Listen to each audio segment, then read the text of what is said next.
एक शाम प्राची टीवी पर सीरियल देख रही होती है। तभी उसकी सास वहां आती है। अरे सीरियल में तो ऐसे मग्न है जैसे आज रात का खाना पड़ोसी आकर बनाएंगे। मुझे पता ही नहीं था आपने अपने बेटे की शादी पड़ोस में भी की हुई है। हैं? मतलब? मतलब इस घर में सारा काम बहू ही करती है, आप तो सिर्फ खर्राटे मारती हैं। अच्छा जी, फिलहाल तो तुम आराम फरमा रही हो, चलो जाओ, ये मेरे टीवी देखने का समय है। आहा, इसीलिए मुझे भगाया जा रहा है। सॉरी, अब तो बिल्कुल नहीं जाऊंगी।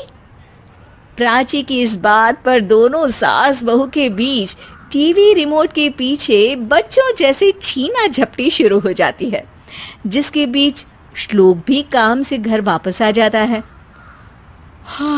आज मेरी चूहे बिल्ली की जोड़ी किस बात पर झगड़ रही है? अरे तेरे बीवी मुझे टीवी ही नहीं देखने दे रही। अरे तुम्हारी मम्मी मुझे खाना बनाने के लिए फोर्स कर रही है। अरे वाह, ऐसे बेतुके रीजन पर तो बच्चे भी झगड़ा नहीं करते। अरे मुझे कुछ मत बोल, सब इसने ही शुरू किया है। हाँ हाँ, जैसे आप तो बहुत दूध की धूली है ना। अरे बस, दोनों चुप। प्राची जाओ, खाने की तैयारी करो।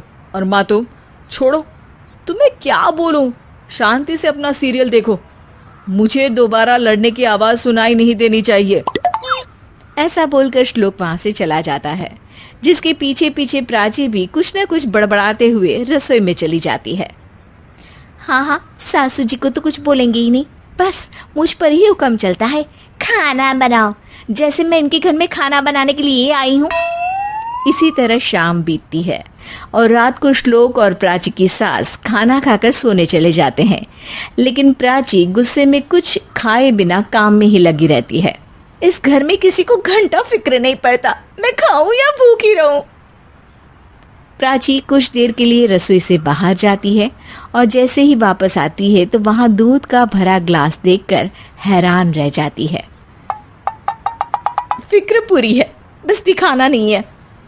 प्राची दूध पीकर सोने चली जाती है और अगली सुबह एक बार फिर सास बहू का कार्टून नेटवर्क स्टार्ट हो जाता है। ये तुमने ही किया है। अरे अजीब जबरदस्ती है, मैं बोल रही हूँ मैंने कुछ नहीं किया। दोनों ने मिलकर पूरे घर को पागल खाना बनाया हुआ है। यहाँ कोई नॉर्मल इंसान तो रह ही नहीं सकता, इसीलिए अब पड़ोसी क्या रिश्तेदार भी घर आने से कतराते हैं। और सुन बेटे, तू भी चंगा, तेरी माँ भी चंगी, तेरी बीवी भी चंगी, रिश्तेदार। हाँ जी, आपको नहीं पता क्या, गंगाधर ही शक्तिमान है, रिश्तेदार ही। हाँ हाँ, बस समझ गया। कभी जानवरों जैसे लड़ेंगी तो कभी जुगलबंदी करेंगी। भाई मैं आप दोनों के बीच में नहीं फंसना चाहता। सास बहू की इस मनमौजी जोड़ी से परेशान होकर श्लोक अपना सिर खुजलाता वहां से चला जाता है। चलो अब मैं भी कीर्तन में जा रही हूँ।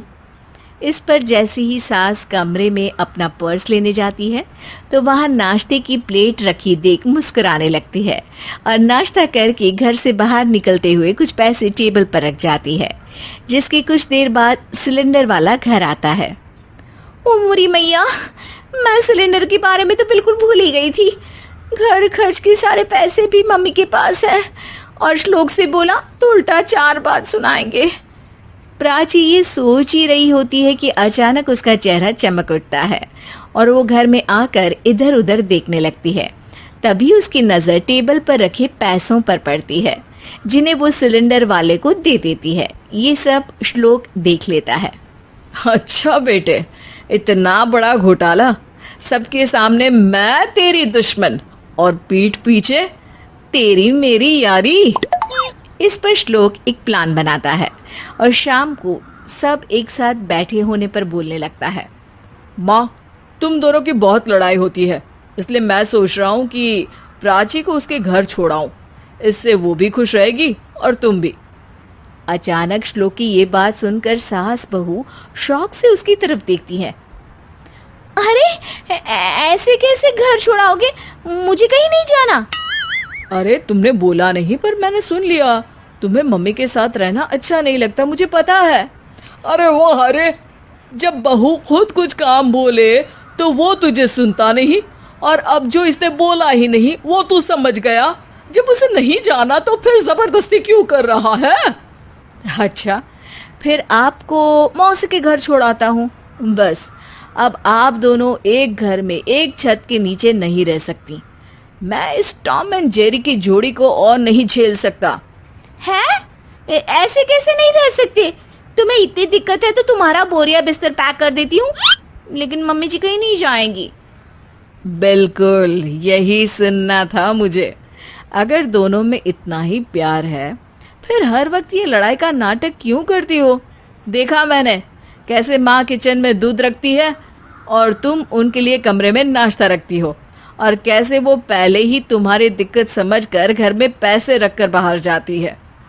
अरे भाई, इतना ड्रामा तो डेली सोप में भी नहीं होता जितना तुम दोनों ने इस घर में फैलाया हुआ है। तू हमें टॉम एंड जेरी बोलता है ना, तो याद कर वो दोनों भी एक दूसरे को बाहर वालों की बुरी नज़र से बचाने के लिए हमेशा सबके सामने लड़ते थे, लेकिन अकेले में दिक्कत के समय मदद भी तो करते थे। बस हमारा रिश्ता भी कुछ ऐसा ही है। और वैसे भी अगर सास बहू में तू मैं नहीं होती तो दुनिया वालों को कहानियां कैसे मिलेंगी?